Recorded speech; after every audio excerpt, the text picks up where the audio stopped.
My name is Dr. Jane Goldberg. I'm a PhD, not an MD.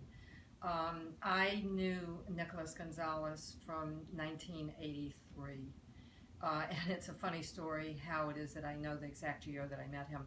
I was the assistant to Ruth Sackman, who was the founder and director of the Foundation for Advancement of Cancer Therapies. And we did a conference every year. And she was the first person in New York to give Nicholas Gonzalez basically a public forum in which to present the work that he had done.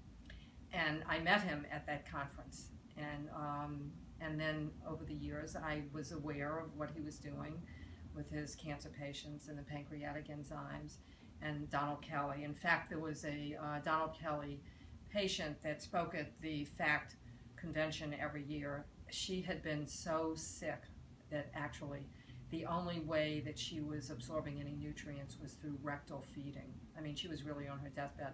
But Donald Kelly's program brought her back, and she spoke every year at the FACT convention. And so I understood what Nicholas was doing, and actually over the years have referred various patients to him. And in the last couple of years, we seemed to find each other again at different conferences that we were both speaking at. And the last time I saw him was just about 2 months before his death.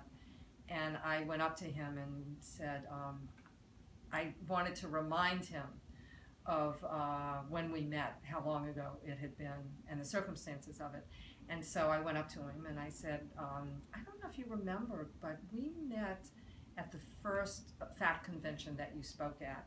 Do you remember that? And he said, yeah, 1983.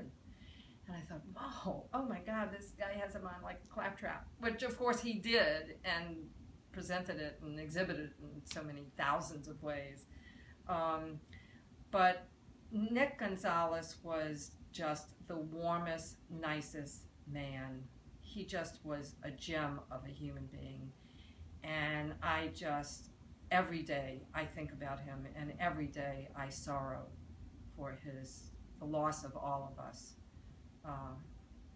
From this planet that we were all sharing, and now he's not on it anymore. And I wish Mary Beth, his widow, the absolute best rest of her life that she can have. I have only wonderful, loving, warm, fabulous feelings toward Mary Beth, who, by the way, I met after Nick's death.